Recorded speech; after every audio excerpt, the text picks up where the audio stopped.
కృష్ణా జలాల వివాద పరిష్కారం లభిస్తుందా? కృష్ణా ట్రిబ్యునల్ 2 తీర్పులు రాష్ట్రాల మధ్య సమస్యను పరిష్కరిస్తుందా అనే చర్చకు వాడివేడిగా జరుగుతుంది.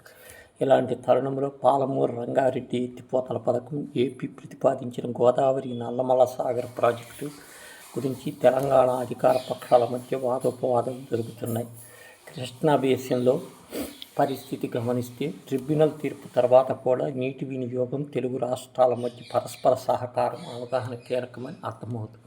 కృష్ణా బేసిన్ 2 ప్రాజెక్టులు ఉమ్మడిగానే ఉన్నాయి. వీటిని కృష్ణానది యాజమాన్య బోర్డుకు అప్పగించి దశాబ్దం దాటినా నీటి వినియోగంలో వివాదాలు కొలిక్కి సరికదా బోర్డు పనితీరును మాత్రమే అవుతోంది.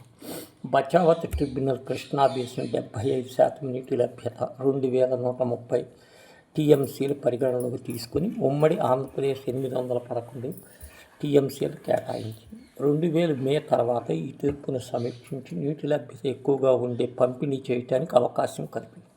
తదనుగుణంగా 2004 ఏర్పాటుకు బ్రిజేష్ కుమార్ ట్రిబ్యునల్ 2013లో తీర్పునిచ్చింది. బచావత్ ట్రిబ్యునల్ 75% నీటి లభ్యత కింద చేసిన కేటాయింపులు కొనసాగిస్తూనే 65% నీటి లభ్యత 3 ఏళ్ళు తప్పనిసరిగా ఉంటాయని అంచనా. 50% సరాసరి నీటి లభ్యత కింద లెక్కగట్టింది బచావత్ ట్రిబ్యునల్. ఉమ్మడి ఆంధ్రప్రదేశ్, మహారాష్ట్ర, కర్ణాటక కలిపి 2130 టీఎంసీలకు మించి మరొక 448 టీఎంసీలు కృష్ణాలో అందుబాటులో ఉన్నట్లు తేలింది. ఇందులో మహారాష్ట్ర 81 టీఎంసీలు, కర్ణాటక 173 టీఎంసీలు కేటాయించగా తో పాటు ఆలమట్టి ఎత్తును 524.225 మీటర్లకు అనుమతి లభించింది. దీనివల్ల కర్ణాటకకు ఆలమట్టిలోనే 130 టీఎంసీల అదనపు వినియోగం ఉంటుంది. 2030 టీఎంసీల నీటిని మించి నీరు చేరినప్పుడు శ్రీశైలం, నాగార్జున సాగర్కు 150 టీఎంసీల నిల్వ చేసుకొని క్వారీ ఓవర్ స్టోరేజీ ఉమ్మడి ఆంధ్రప్రదేశ్కు అవకాశం లభించింది. ఏనాడు క్వారీ ఓవర్ స్టోరేజ్ కోసం నీటిని నిల్వ చేయటం. అయితే బ్రిజేష్ కుమార్ ట్రిబ్యునల్ ఇందులో మార్పులు చేసింది. క్వారీ ఓవర్ 30 టీఎంసీలు 65% నీటి లభ్యత, మిగతా 125 టీఎంసీల సరాసరి కింద వచ్చింది. దీనివల్ల 2130 టీఎంసీలకు మించి వచ్చినప్పుడు నిల్వ చేసుకునే అవకాశం కోల్పోవటమే కాదు, 2384 టీఎంసీలు మించి వస్తే కానీ ఉమ్మడి ఏపీకి బ్రిజేష్ ట్రిబ్యునల్ 2013లో ఇచ్చిన కేటాయింపులు కార్యరూపం దాల్చు. ఆల్మట్టి ఎత్తును అనుమతించడంలో జూరాల, శ్రీశైలం ప్రవాహం జాప్యమవుతుంది. బచావత్ కేటాయింపులకు మించి బ్రిజేష్ కుమార్ ట్రిబ్యునల్ ఇచ్చిన నీటిని కర్ణాటక, మహారాష్ట్ర వాడుకున్న తర్వాతే క్వారీ ఓవర్ కింద కేటాయించిన జలాలు అందుబాటులోకి వస్తాయని ఇక్కడ గుర్తించాలి. కాబట్టి ఈ నిర్ణయం తమకు నష్టదాయకమంటూ ఉమ్మడి ఆంధ్రప్రదేశ్ సుప్రీంకోర్టును ఆశ్రయించడంలో తీర్పు అమలు నిలిచిపోయింది. పునర్విభజన తర్వాత తెలంగాణ కూడా ఈ వ్యాజ్యంలో భాగమైంది. ఈ రాష్ట్ర పునర్విభజన చట్టం మేరకు తెలుగు రాష్ట్రాల మధ్య ప్రాజెక్టు వారీగా కేటాయింపులను నిర్ణయించే బాధ్యత బ్రిజేష్ ట్రిబ్యునల్కే కేంద్రం అప్పగించింది. మొత్తం నీటిని ఏ రాష్ట్ర వాటా ఎంత అన్నది తేలిన తర్వాతే ప్రాజెక్టులు భారీగా కేటాయింపులు. తక్కువ నీటిని లభ్యత ఉన్నప్పుడు ఎంత మేర జలాలను వినియోగించుకోవాలన్నది ట్రిబ్యునల్ నిర్ధారిస్తుంది. ఉమ్మడి ఆంధ్రప్రదేశ్ బచావత్ ట్రిబ్యునల్ కేటాయించిన 811 టీఎంసీల తోడు బ్రిజేష్ ట్రిబ్యునల్ మరో 194 టీఎంసీలు కేటాయించింది. వీటికి పోలవరం ద్వారా కృష్ణాలోకి మళ్లించి 80 టీఎంసీలు నాగార్జున సాగర్కు ఎక్కువగా వినియోగించుకోవటానికి అవకాశం ఉన్న 45 టీఎంసీలు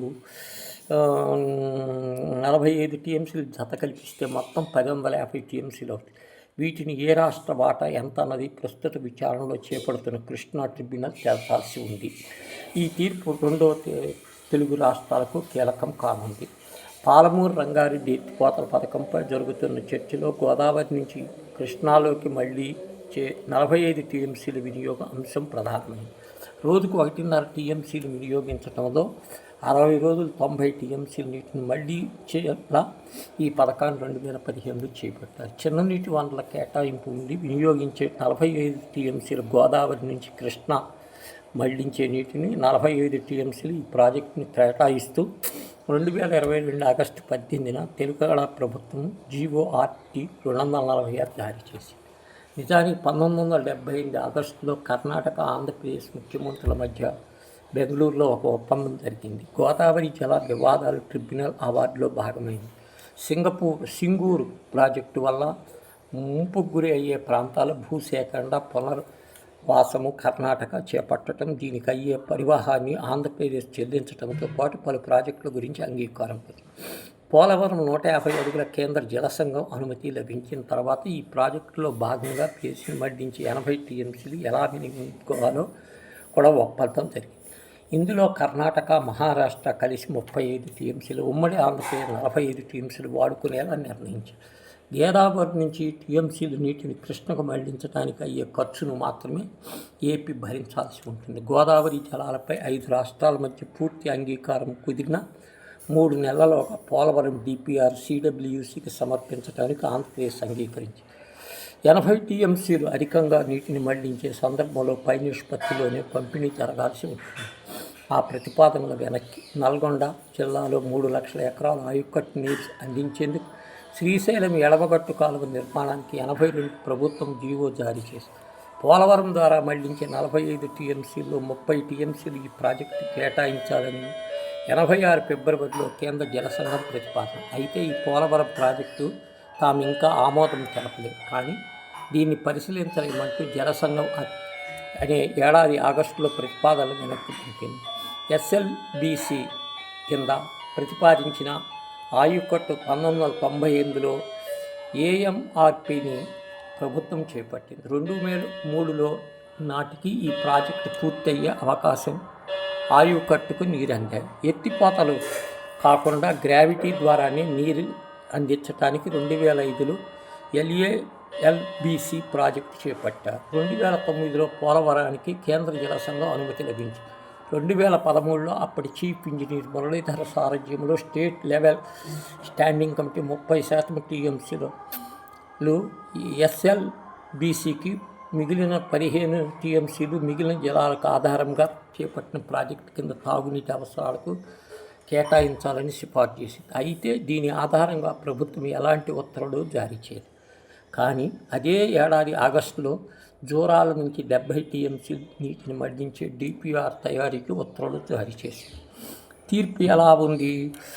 రాష్ట్ర విభజన తర్వాత జోరాల కాకుండా శ్రీశైలం నుంచి మళ్ళీ నీటిని మళ్లించే పాలమూరు రంగారెడ్డికి ఎత్తిపోత తెలంగాణ ప్రభుత్వం చేయడం, మరోవైపు పోలవరం ద్వారా మళ్లించి నాగార్జున సాగర్ ఎగువైపు వాడుకోవటానికి ఉద్దేశించిన 45 టీఎంసీలు తమకివ్వాలని కృష్ణా బోర్డును కేంద్ర జలసంఘం విజ్ఞప్తి చేసింది. ఆ మేరకు కేంద్ర జలసంఘం మాజీ చైర్మన్ బజాజ్ నేతృత్వంలో కమిటీ ఏర్పడింది. కానీ నీటి కేటాయింపులు తేల్చాల్సింది ట్రిబ్యునల్ తీర్పు, కమిటీలు కాదని ఏపీ వాదించడంతో బజాజ్ కమిటీ సిఫార్సు చేయలేదు. దాంతో పోలవరం ద్వారా మళ్లించే నీటిని వాడుకొని 45 టీఎంసీ ఏపీ తెలంగాణ వాటాలను తేల్చే బాధ్యత బ్రిజేష్ కుమార్ ట్రిబ్యునల్కు కేంద్రం అంగీకరించింది. చిన్న నీటి వనరుల్లో తెలంగాణ 45 టీఎంసీలు వాడుకోవటం లేదన్న ఏపీ అభ్యంతరం వ్యక్తం చేసింది. కృష్ణా బేసిన్లో 45 చిన్న నీటి వనరుల కింద 89.15 టీఎంసీల కేటాయింపు ఉండగా మిషన్ కాకతీయ కింద చెరువులు అభివృద్ధి చేసింది. ఇందుకోసం బేసిన్ పనులు చేపట్టే వినియోగాన్ని సామర్థ్యం 149.56 టీఎంసీలను పెంచిందంటూ ట్రిబ్యునల్ బ్రిజేష్ కుమార్ ట్రిబ్యునల్ దృష్టికి ఏపీ తీసుకెళ్ళి ఇందుకోసం ఇచ్చిన 420కి పైగా జీవోలను సమర్పించింది. ఈ నేపథ్యంలో ఉమ్మడి ఆంధ్రప్రదేశ్కు ఉన్న 1050 టీఎంసీలను ట్రిబ్యునల్ ఇచ్చే తీర్పు కీలకం కానున్నది.